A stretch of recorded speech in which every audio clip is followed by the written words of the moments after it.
County room, folding chairs, people praying, someone cares, signs in hand, local pain. Same old courthouse, same old names, but somewhere far above the street, money moves where eyes don't meet.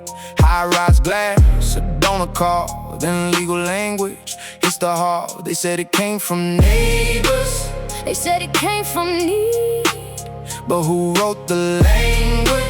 and who planted the seed? Who wrote the law? Who paid the hand? Who moved the money across the land? Who built the pipeline? Who pulled the strings? Who owns the silence when the county bleeds? It looked like us, it sounded raw, but tell me now, who wrote the law? Foundation money, hidden lane, Yeah, policy hubs with local names. yeah, Embedded fellow, sharpen pen, yeah. draft the future, try again. Bail reform, jail reform, promises in a perfect storm. Less people locked behind the door, but who was watching anymore? When theory meets the midnight road, when the officer stands alone, when the case file says repeat, And the family breaks in the street. who wrote the law? Who paid the hand? Who watched the system leave the stand? Show us the record, show us the flaw. The people deserve to know who wrote the law.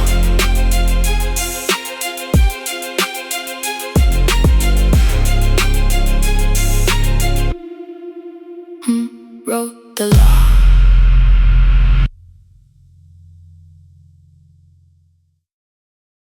Imagine a local county election, maybe somewhere in South Dakota or, New Mexico. Right, just a regular local race. Yeah, exactly. Yeah. You're watching a debate or maybe reading a proposed county ordinance about local jail funding. Sure. And you think, the people holding the signs, the ones drafting the legal language, you think they're your neighbors. It feels incredibly grassroots. It feels like an organic community response to a local problem. Exactly.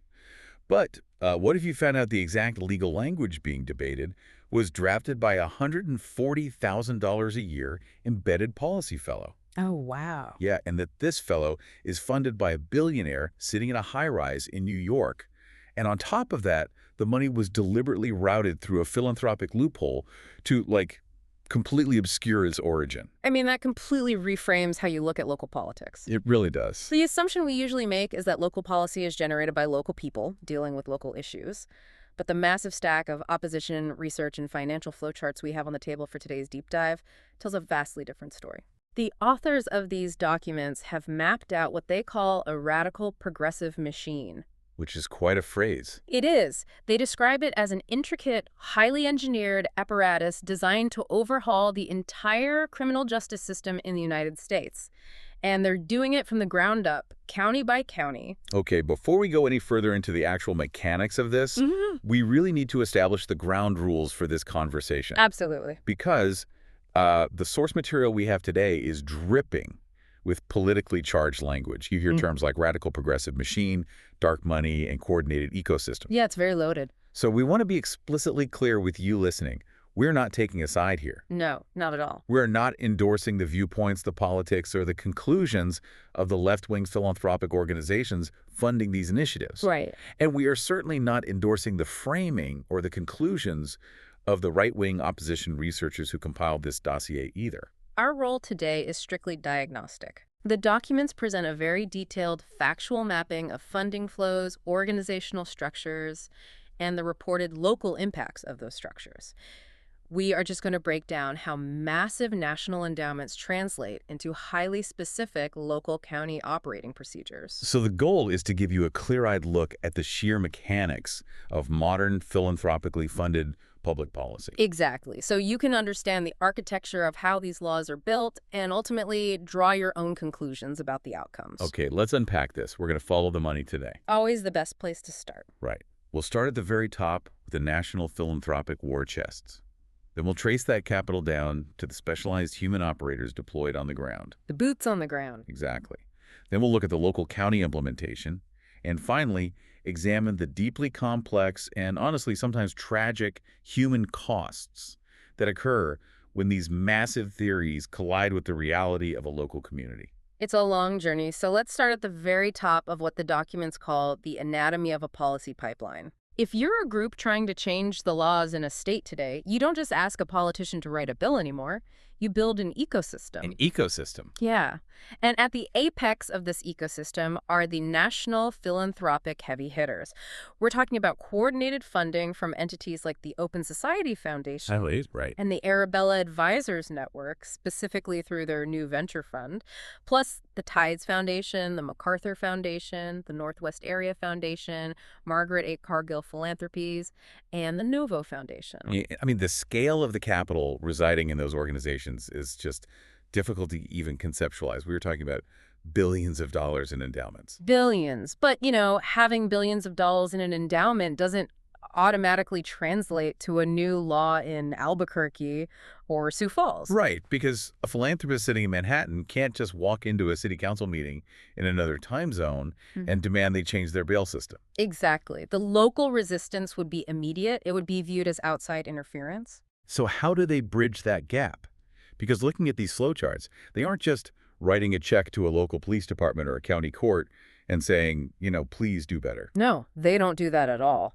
They fund what the reports identify as policy hubs. Policy hub. Yeah, this is the genius of the pipeline from a purely organizational standpoint.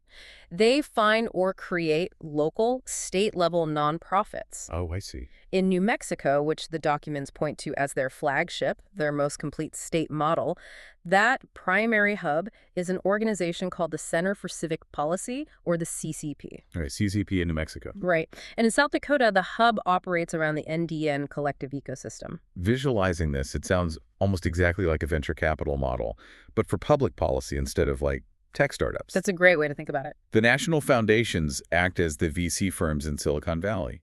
They inject seed capital into these local startups, the policy hubs like the CCP. And then the CCP becomes the local face of the operation. They coordinate the research, they organize the community coalitions, they draft the actual legislative testimony, and they brand it all with this local grassroots aesthetic. The venture capital analogy is actually quite precise because the national money knows it's perceived as out of touch. Right. They know a New York billionaire cannot effectively lobby a rural New Mexico county commissioner. So the disconnect is baked into the strategy. They rely entirely on these local policy hubs to contextualize the national philosophy. Which makes sense.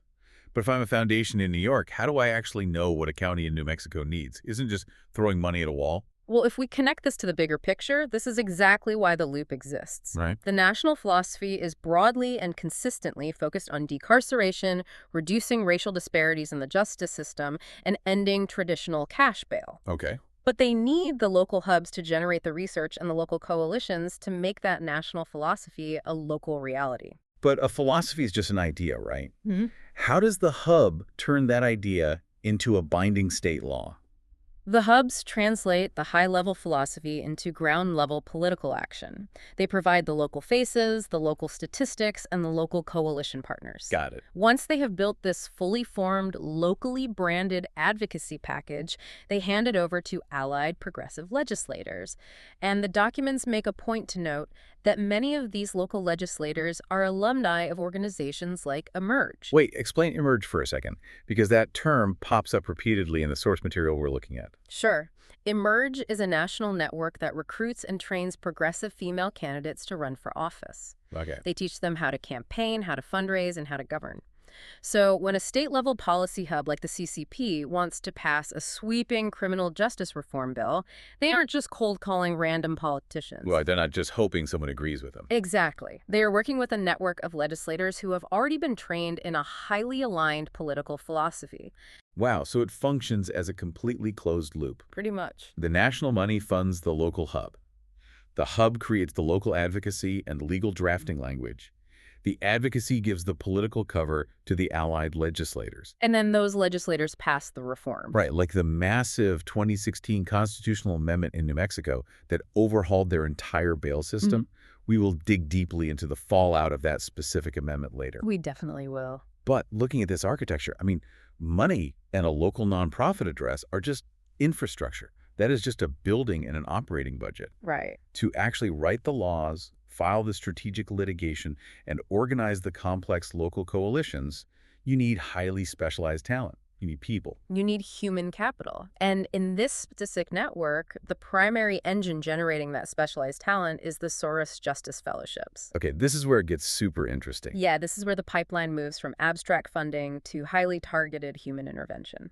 Let's dig into the sheer scale of these fellowships, because the source material highlights this as a very unique mechanism. It really is. The Soros Justice Fellowships were launched back in 1997 by the Open Society Foundations as part of their criminal justice fund. Since then, they have funded over 400 fellows. 400? That's a lot of people. Yeah, and they take in cohorts of about 10 to 20 individuals a year. And we need to be clear about what this is. These are not token $1,000 grants to help someone write a master's thesis. Oh, definitely not. These fellowships offer stipends ranging from $100,000 to $140,000 for 12 to 18-month projects, plus additional project expenses. To understand why a foundation would spend that much on a single individual for just a year and a half, we have to look at the historical context. Okay, let's do that. 1997 was the height of the tough-on-crime era in the United States. The 1994 crime bill was in full effect. Prison populations were exploding. Right, mass incarceration was peaking. Exactly. And the national political consensus on both sides of the aisle was heavily focused on incarceration. So the Open Society Foundations created the Criminal Justice Fund to swim entirely against that massive current. They realized that you can't reverse a nationwide policy trend just by funding general nonprofits. You have to create a dedicated elite class of advocates who wake up every single day thinking about how to dismantle that specific system. Precisely. And the documents explicitly define these fellows as embedded change agents. Embedded change agents. That phrasing is fascinating. It's very intentional. They are the specialized talent layer. The foundation takes top-tier lawyers, organizers, journalists, and researchers and literally embeds them inside the host NGOs. Which are the exact same policy hubs we just mapped out. Exactly. So you have a brilliant $140,000 a year lawyer embedded inside the Center for Civic Policy in New Mexico or inside Forward Justice in North Carolina. If we build on that venture capital analogy we used earlier, it's almost like software engineering. Oh, I like that. Yeah, the national foundations purchase the hardware, they fund the building and the salaries for the hub. The local hub provides the casing, the local brand that voters recognize. Right. But the Soros Fellow is the elite software engineer. They are dropped into the machine to write the actual code. Huh? They design the litigation strategies. They write the specific clauses of the bail reform bills. And they build the operational frameworks that the local politicians then implement. Wow. The data on the 2024 cohort illustrates this perfectly. Oh, yeah. Tell me about the 2024 group. Well, the documents note this is the most recent group, as the OSF put a pause on the program for 2025 to conduct a strategic review. There are 14 individuals in this 2024 cohort. Okay. And their projects are incredibly specific. For instance, you have Catherine Bessman and Brandon Brown doing a collaborative project. What are they working on? Their stated goal is to build reparative, healing alternatives to incarceration. Okay, what does that mean? They are explicitly trying to figure out how to interrupt the flow of people going into prisons by creating community-based restorative models. So stopping people at the source. Right. Then you have Claudia Munoz Castellano in Texas. Her project is to build a statewide legal empowerment program to combat state policies targeting immigrants. Got it. And you also have Deborah Small, whose project is dedicated to studying the impact of local efforts to reimagine public safety. Let's break down what something like a reparative healing alternative actually looks like in practice based on how these groups operate. Sure. Because that sounds wonderful on paper, right? Yeah. But how does an embedded fellow translate that into the legal system? Are they bypassing the traditional courts entirely? Often, yes. The goal of a reparative alternative is to remove the state's punitive apparatus from the equation whenever possible. Yeah. Instead of a low-level offender going to a judge, getting a criminal record, and sitting in a county jail, the fellow designs a legal framework where that offender might go to a community mediation circle. Oh, I see. They might perform specific restorative actions for the victim or the community, mediated by local nonprofits. So they avoid the traditional jail cell entirely. Exactly. The fellow's job is to figure out the complex legal mechanics of how a local prosecutor can legally divert cases to that community circle without violating state statutes. Wow. They do the heavy, highly technical legal lifting, so the local politicians and prosecutors have a pre-packaged, legally sound alternative to prison. So imagine this dynamic for a second. If I'm the director of a small local charity in a mid-sized city, I am constantly struggling just to keep the lights on. Oh, absolutely. Nonprofit life is tough. Exactly. Suddenly, a massive national foundation approaches me and says, we are going to pay a highly motivated world-class attorney $140,000 to come sit in your office for 18 months and design a brand new public safety policy. You're not going to turn that down. Right. As a local director, I am absolutely going to say yes. But it begs a massive question about autonomy. Well, are these fellows essentially highly paid independent contractors who parachute into a state to execute a national foundation's will using the local charity simply as camouflage? The source material suggests it's a highly symbiotic relationship. Abiotic, okay. The local charity genuinely wants the reform, but they lack the elite technical capacity to write the legislation or sue the state. Right. They don't have the legal firepower. Exactly. And the National Foundation has the money and the talent, but they lack the local credibility. So the fellow acts as the bridge. They complete the talent layer. Yes. The fellow ensures that the local advocacy is executed with world-class, nationally funded precision, all while wearing the T-shirt of the local grassroots organization. Okay, so let's summarize where we're at in this pipeline. The national money funds the hub. The hub hosts the specialized fellow. The fellow writes the highly technical policy. Yeah. And then the locally trained legislator passes the policy in the state house. Now the state law has changed. Let's say they've essentially ended cash bail for nonviolent offenses, which is what happened in New Mexico. Yes, that's a prime example. But passing a law in a marble Capitol building doesn't magically change the physical reality on the ground. Yeah.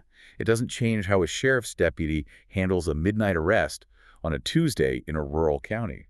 No, a new law is just words on paper. Right. So how does a county actually afford the infrastructure to enforce and implement this entirely new philosophy? That is the crucial next step, and it is where the implementation loop closes. It brings us to the MacArthur Safety and Justice Challenge. Widely referred to in the documents as the SJC. Exactly. The SJC is a massive financial undertaking.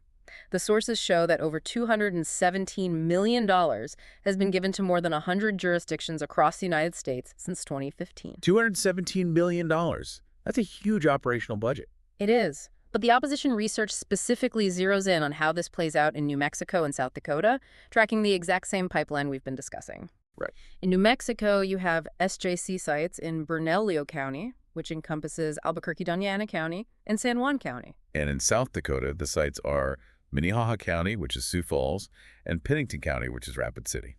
To understand the SJC, we have to look at what these grants actually purchase. What are they buying? The stated overarching goal of the Safety and Justice Challenge is to safely reduce jail populations and reimagine local criminal justice systems. Okay. But you can't just tell a police officer, stop taking people to jail if there is nowhere else for those people to go. Yeah, that just creates chaos on the streets. Exactly.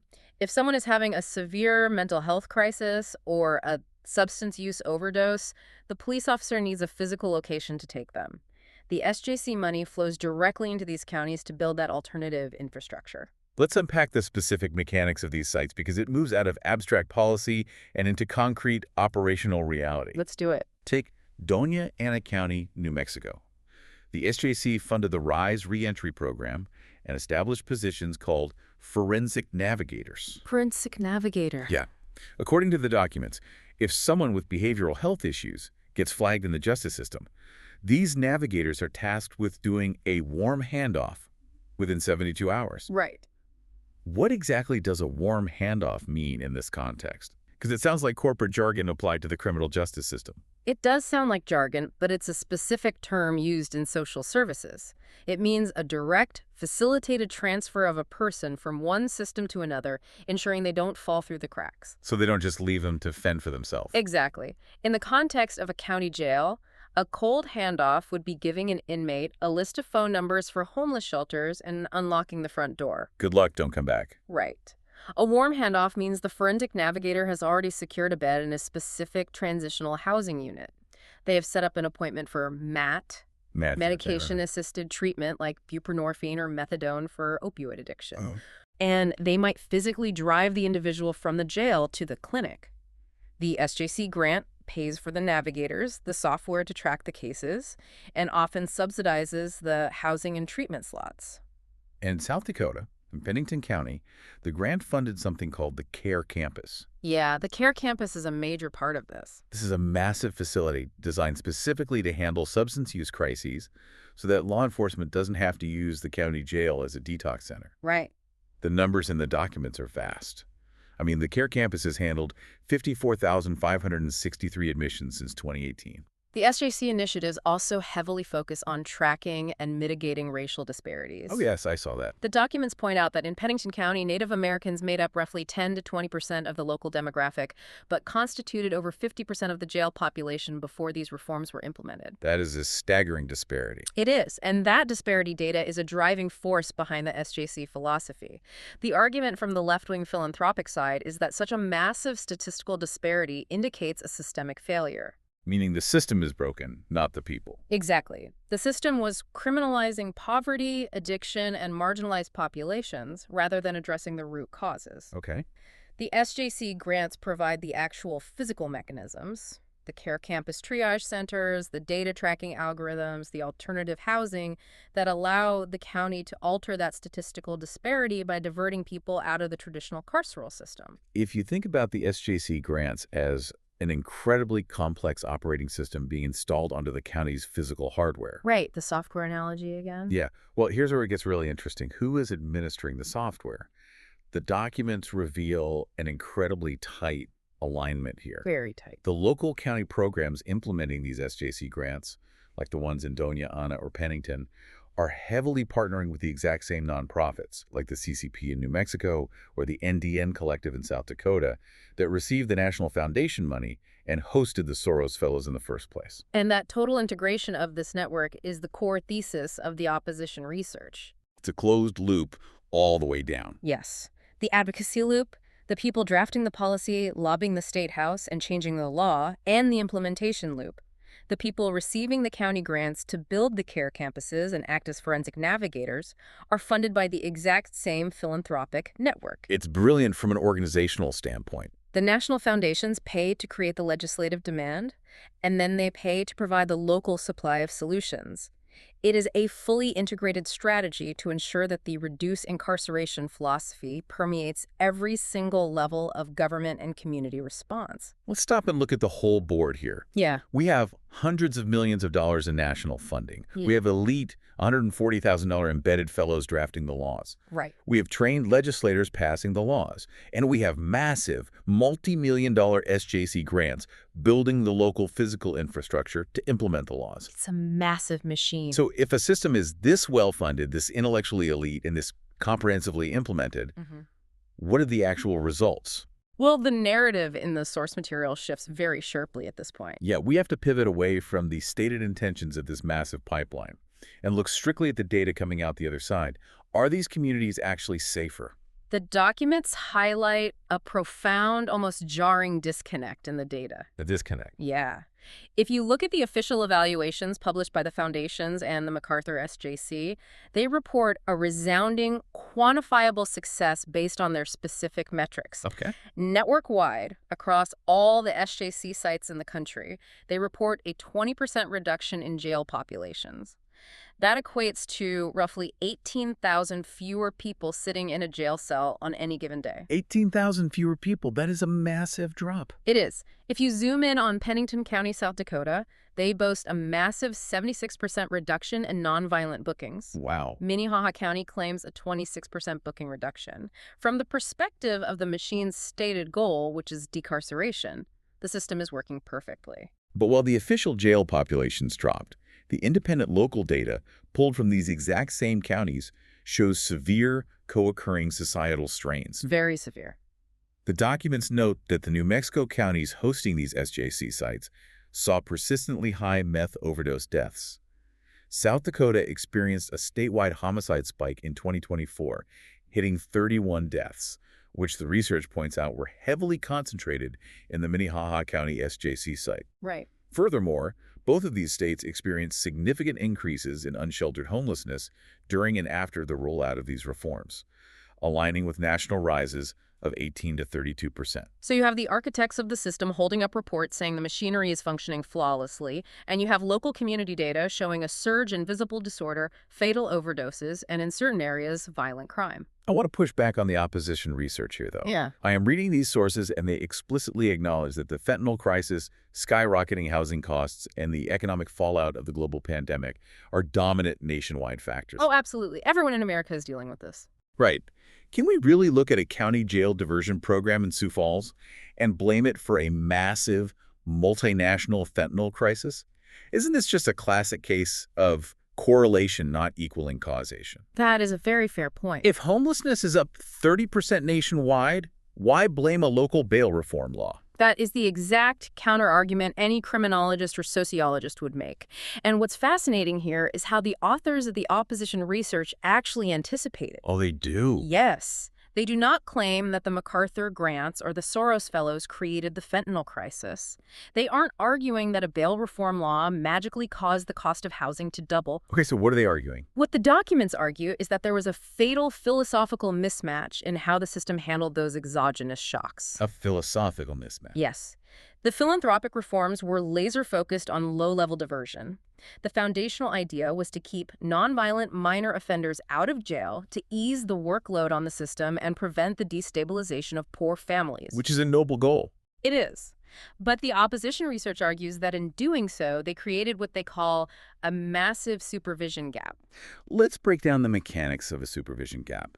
What actually happens to the system when you divert thousands of people? The entire premise of decarceration is that by removing low-level offenders from the jail system, you free up resources, police time, jail beds, court dockets to focus on the truly dangerous, high-risk individuals. Right, triage the worst cases. Exactly. But that assumes the system has the capacity to monitor the people who are released. Oh, I see. When you prioritize mass diversion and release, you rely heavily on risk assessment algorithms and pretrial supervision. An algorithm calculates a person's risk based on prior offenses and failures to appear in court, and if they score low enough, they are released into the community with conditions rather than held on cash bail. But those conditions have to be monitored by humans. That's the kicker. The documents argue that the safety net was stretched so wide to catch and divert all the minor offenses that the heavy, dangerous cases ripped right through it. Meaning the parole officers were just overwhelmed. Severely understaffed parole and probation departments were suddenly inundated. A parole officer who should be managing 40 high-risk cases is suddenly managing 150 cases. That's physically impossible to manage. They physically cannot track the daily behavior, the drug tests, and the whereabouts of that many individuals during a period of intense nationwide societal strain. Discussing supervision gaps, booking reductions, and risk assessment algorithms feels incredibly clinical. It does. It can feel very dry. Right. If you were listening to this, a 20% reduction in a charge or a 5-point score on an algorithmic assessment doesn't mean anything to your daily life. To truly understand why this debate is so volatile, we need to look at the specific devastating human toll that occurs when this highly engineered pipeline leaks. We do. The source documents provide highly specific, tragic examples of this exact system failure to illustrate their point. The opposition research relies on these individual tragedies to make the abstract data concrete.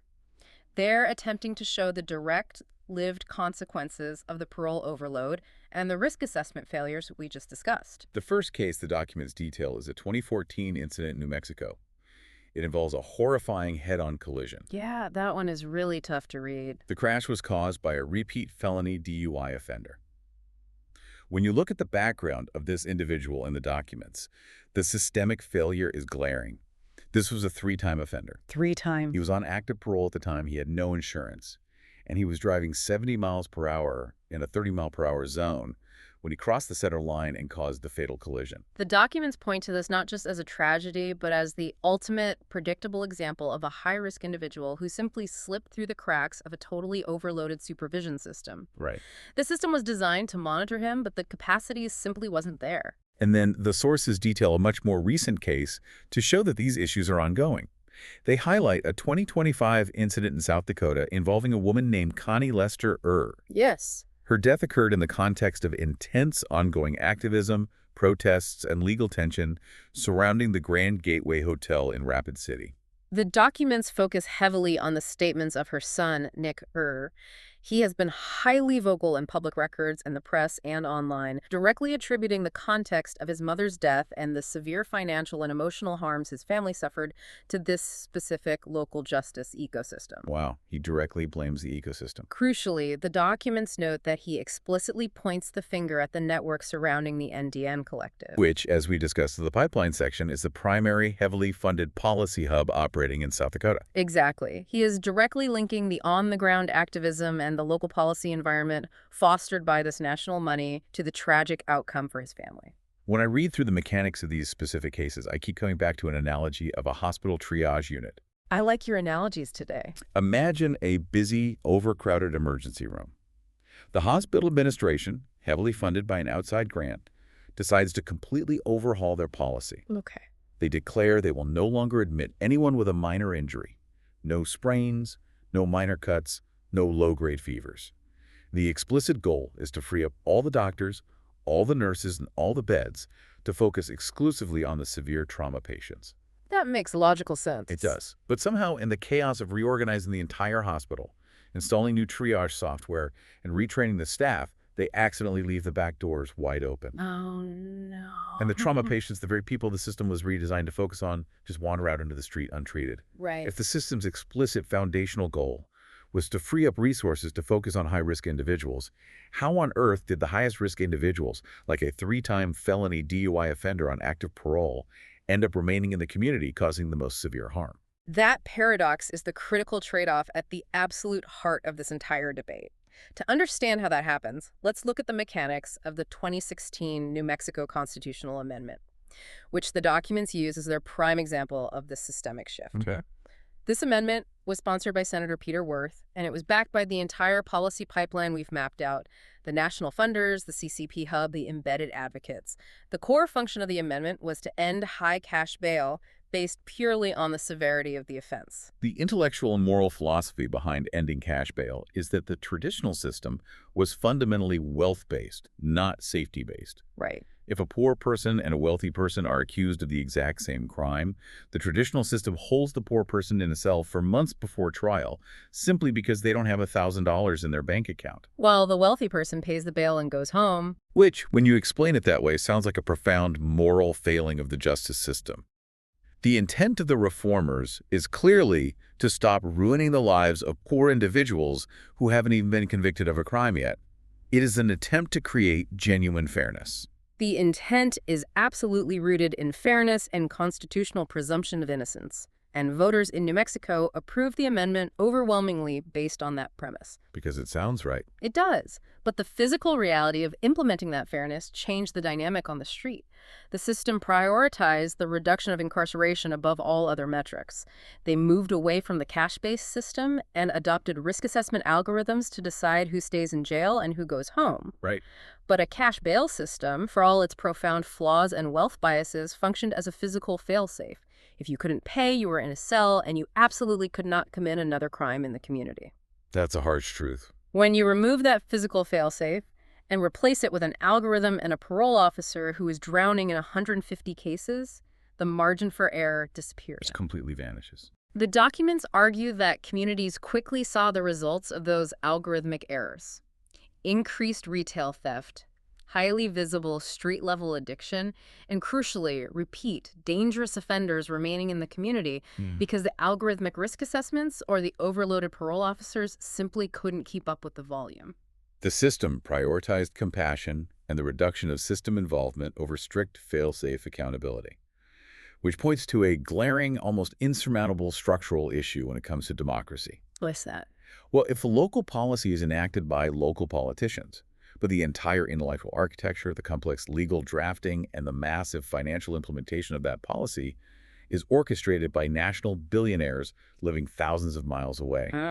Who actually answers to the voters when a repeat DUI offender slips through the algorithmic cracks and causes a fatal head-on collision? That's the million-dollar question. Who is accountable when a downtown business corridor becomes overrun with visible disorder because the SJC implementation didn't have enough housing slots? That leads us directly into the final major section of these documents, which is the profound structural opacity of the funding itself. This is where we have to examine the financial mechanics of what the opposition research labels dark money and fiscal sponsorship. Yes. We need to clearly explain how organizations like Arabella Advisors, specifically through their new venture fund and the Tides Foundation, operate within this pipeline to obscure the origins of the capital. Let's break this down for you listening, because when people hear the phrase dark money, they usually picture something out of a spy movie. Yeah, briefcases of unmarked, non-sequential bills handed over in underground parking garages. Right. But the reality is entirely white collar.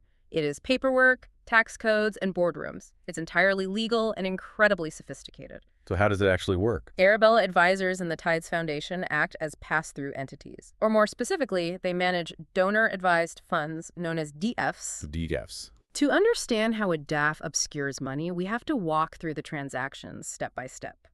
Let's say a wealthy tech billionaire or a massive legacy foundation wants to heavily fund criminal justice reform in New Mexico.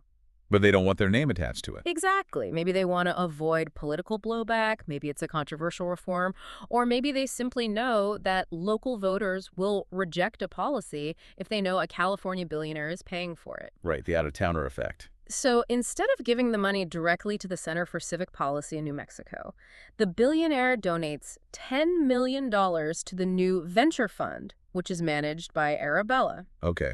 The billionaire gets an immediate massive tax write-off for donating to a registered charity. But the billionaire doesn't just hand over the money blindly.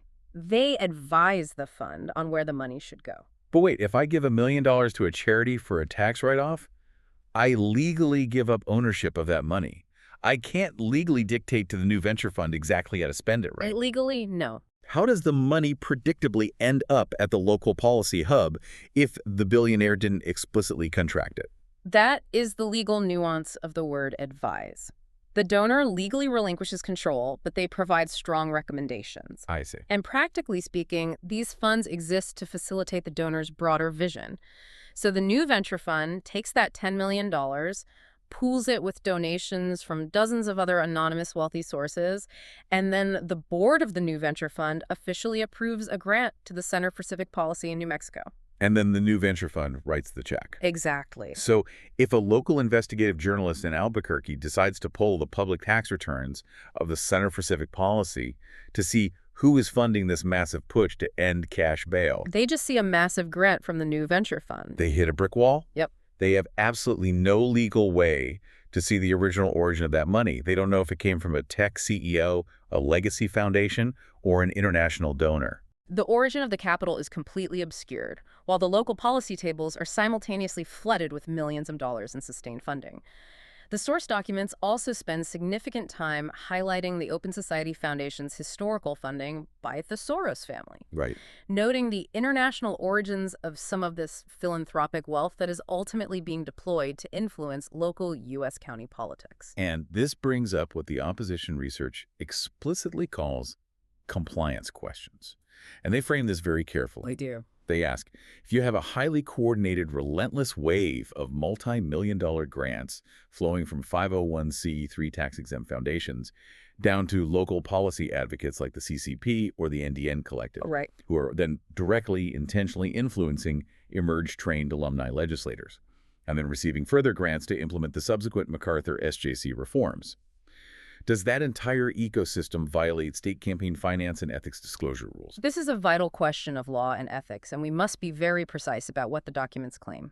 Is this opposition report claiming they have uncovered a massive, illegal criminal conspiracy? Yeah. Are people going to jail for this? No. Or is this just really, really aggressive, highly organized philanthropy taking advantage of existing tax codes? The source documents explicitly state, and we must emphasize this, that there is no primary evidence of illegality. None. Okay. These are standard, legally recognized, albeit incredibly complex philanthropic structures. The issue highlighted in the research is not criminality. It is a profound question of democratic accountability and transparency. Transparency. The tension revolves entirely around the 501c3 tax status. A 501c3 organization is, by legal definition, a charity.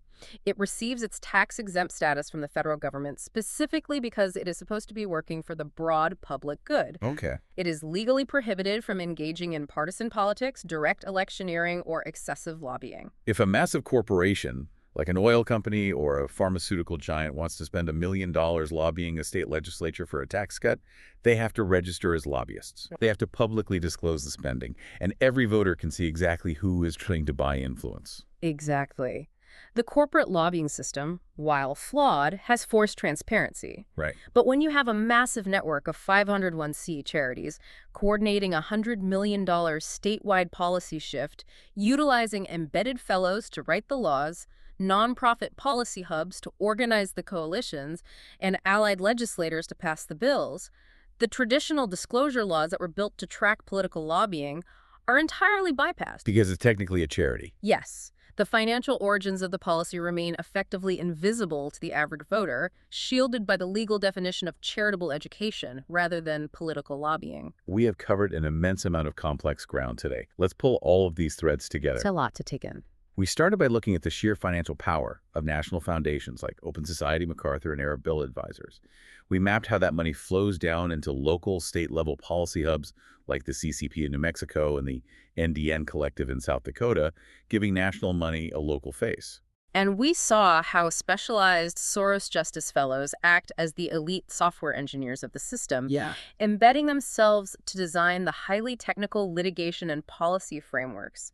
We then followed those policies as they were handed off to trained allied legislators, passed into law, and ultimately implemented on the ground by county-level MacArthur SJC sites. We saw how millions of dollars were spent building care campuses and hiring forensic navigators to change how thousands of cases are handled in places like Doña Ana and Pennington counties. And perhaps most importantly, we examined the extreme friction that occurs when these highly engineered theories meet the messy, unpredictable reality of a community. The disconnect. The official metrics show impressive systemic reductions in jail populations, but the lived reality on the street, as documented in the independent data, shows severe collateral damage. Overloaded parole systems, devastating human tragedies caused by high-risk repeat offenders slipping through the algorithmic cracks. And a documented rise in visible community disorder.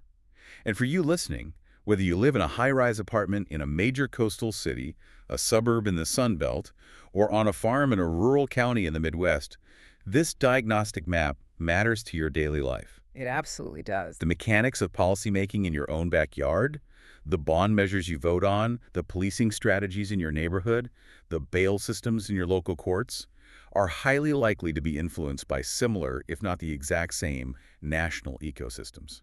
The passionate local grassroots campaign you see demanding change on your local evening news might actually be the highly engineered endpoint of a very long, very well-funded national pipeline.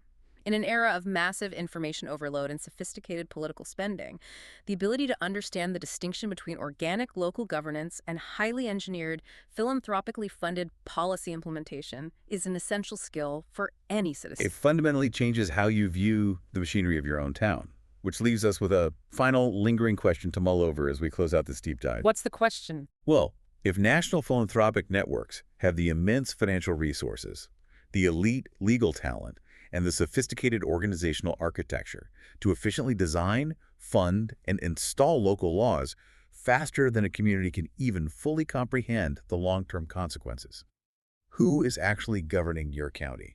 That is something to think about. Are we witnessing the long overdue, well-funded evolution of civil rights, finally dismantling a broken wealth-based system and creating genuine fairness? Or are we witnessing the quiet, total privatization of public policy, where billionaires bypass the messy democratic process to install their own preferred operating system? It's a heavy thought. Think about that diagnostic schematic we talked about at the very beginning. When the complex machinery of public policy breaks and the safety net fails and someone in your community gets hurt, whose finger is actually pointing at the problem? And more importantly, whose hand is really holding the machine? Thank you for joining us on this deep dive.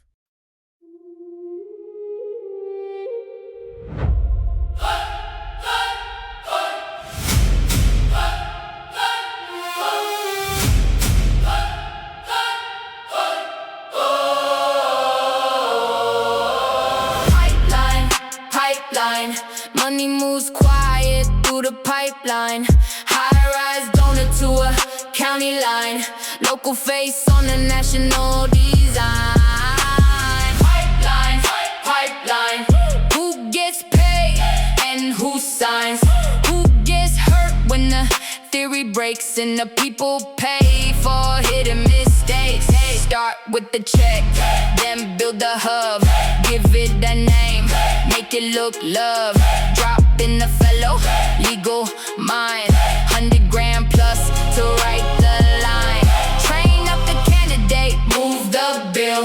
Pass the reform, call it people's will. Then when it lands in the county jail, who owns the cost when the safety fails? Pipeline, pipeline. Money moves quiet through the pipeline. High-rise donor to a county line.